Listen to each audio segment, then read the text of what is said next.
प्रयत्न करत असताना चुका तर होतातच, त्या चुकांमधून मिळतो तो अनुभव आणि अनुभवातून मिळते ते यश असतं. या ओळींप्रमाणेच आपल्या अनुभवातून शिकत गेलेले UPSCच्या परीक्षेत 2019च्या निकालात ज्यांनी 231वा क्रमांक मिळवून IAS ही पोस्ट मिळवून आपले स्वप्न पूर्ण केले असे श्रीकांत खांडेकर. ज्यावेळी श्रीकांत खांडेकर यांचा UPSCचा निकाल लागला त्यावेळी त्यांच्या आई शेतात खुरपण करत होत्या, तर वडील आजारी असल्यामुळे दवाखान्यात गेले होते. तेव्हा त्या दोघांना कळतं की आपला मुलगा एक IAS अधिकारी झाला आहे आणि त्यांच्या आनंदाला पारावार उरला नाही. यापेक्षा वेगळा आणि मोठा आनंद तो आपल्या आई वडिलांसाठी काय असणार होता. वडिलांचे स्वप्न होते की आपल्या मुलाने मोठा अधिकारी बनावं. त्यासाठी आई वडिलांनी कष्ट घेतलेच, परंतु वेळ प्रसंगी स्वतःची शेतजमीनही विकली. अजूनही ते मुलाच्या शिक्षणासाठी घेतलेले कर्ज फेडत होते. त्यांच्या या सर्व कष्टांचे मेहनतीचे फळ त्यांना मिळालं होतं, कारण त्यांचा मुलगा एक IAS ऑफिसर झाला होता. चला तर मग आज आपण जाणून घेऊयात एका शेतकरी पुत्राचा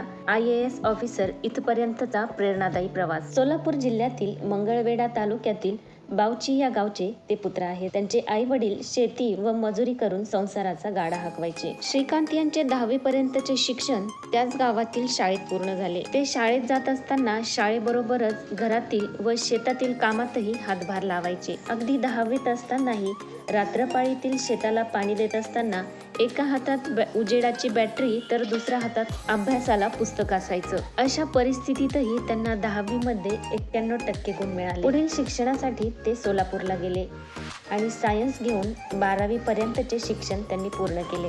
11वी-12वी करत असताना त्यांना IAS व IPS बद्दल कळालं. त्यांनी याबद्दल अधिक माहिती मिळवली. तेव्हा त्यांना कळालं की यासाठी UPSC एक्झाम द्यावी लागते आणि त्यांनी IAS होण्याचं ठरवलं. 12वीत उत्तम गुणही मिळाले आणि 12वी झाल्यानंतर त्यांनी कृषी विद्यापीठात जाण्याचं ठरवलं. त्यांनी दापोली येथील नामांकित बाळासाहेब सावंत कोकण कृषी विद्यापीठ येथे ऍडमिशन घेतले, जेणेकरून त्यांना UPSCच्या अभ्यासासाठी वातावरण मिळावं. यासाठी त्यांना घरातून चांगला पाठिंबाही मिळाला होता. तेथून त्यांनी BTech ही पदवी मिळवली होती. UPSCच्या प्रिपरेशनसाठी कृषी विद्यापीठात जाण्याचं ठरवलं खरं, पण योग्य गायडन्स मिळाला नव्हता आणि याचा परिणाम डिस्ट्रॅक्शन वाढू लागलं. क्रिकेटची आवड तर होतीच, पण ट्रॅकिंग, सायकलिंग अशा गोष्टी ते करू लागले. हे सगळं करत असतानाच त्यांना आपल्या आईवडिलांचे कष्टही दिसायचे.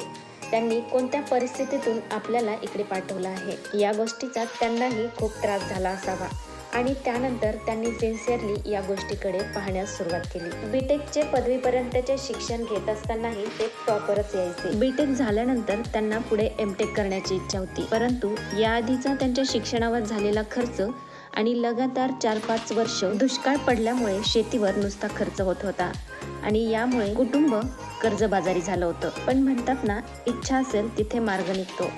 त्यांना कळालं पुसा इन्स्टिट्यूटची एंट्रन्स दिली, त्यात ते क्वालिफाईड झाले तर ते दिल्लीला जाऊ शकतात. हे करत असतानाच त्यांनी गेटचीही एक्झाम दिली होती आणि त्यांचं IIT मध्ये सिलेक्शनही झालं होतं. त्यांचं ध्येय IAS होण्याचं असल्यामुळे त्यांनी त्या IIT कडे दुर्लक्ष केलं.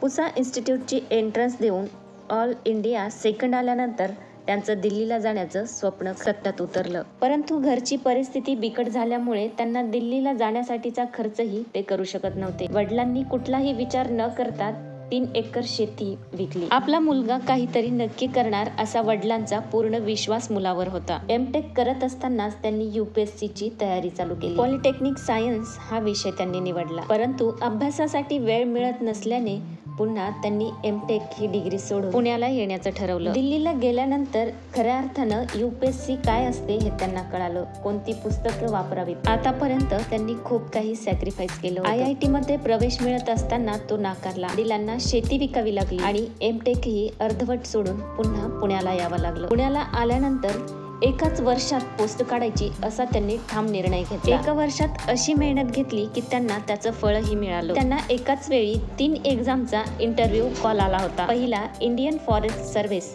दुसरा CFF असिस्टंट कमांडंट आणि तिसरा सिव्हिल सर्व्हिसेस. पण दुर्दैव असं की त्यांची ड्रीम पोस्ट जी IAS होती त्यांच्या हाती अपयश आलं. इंडियन फॉरेस्ट सर्व्हिस ही पोस्ट त्यांची निघाली होती. थोड्याच दिवसांवर त्यांची दुसरी प्रिलिम आली होती, परंतु त्या अपयशाने खचून न जाता ते पुन्हा जोमाने आणि तेवढ्याच ऊर्जेने तयारीला लागले. अगोदरच्या वेळी ज्या रायटिंग मधील चुका होत्या त्यांनी यावेळी त्यात सुधार केला. प्रॅक्टिसही छान झाली होती. आधीच्या इंटरव्ह्यूचा त्यांना अनुभवही होता. प्रतीक्षा होती ती रिझल्टची. रिझल्ट लागला, लिस्ट मधले नाव पाहिले आणि त्यांच्या आनंदाला पारावारच उरला नाही. आईला फोन लावला आणि सांगितलं, आई मी IAS झालोय. त्यावेळी त्यांच्या आई शेतात खुरपत होत्या. काय असेल त्या माऊलीच्या चेहऱ्यावरचा आनंद. अशा प्रकारे केंद्रीय लोकसेवा आयोगाच्या परीक्षेच्या 2019च्या निकालात श्रीकांत खांडेकर यांनी ऑल इंडिया रँक 231 मिळवला. आपलं आणि आपल्या आई वडिलांचं स्वप्न सत्यात उतरवून ते IAS अधिकारी झाले. त्यांची बिहार राज्यात जिल्हाधिकारी म्हणून निवड झाली आहे. ते म्हणतात की स्वप्न नेहमी मोठी पाहायला हवीत.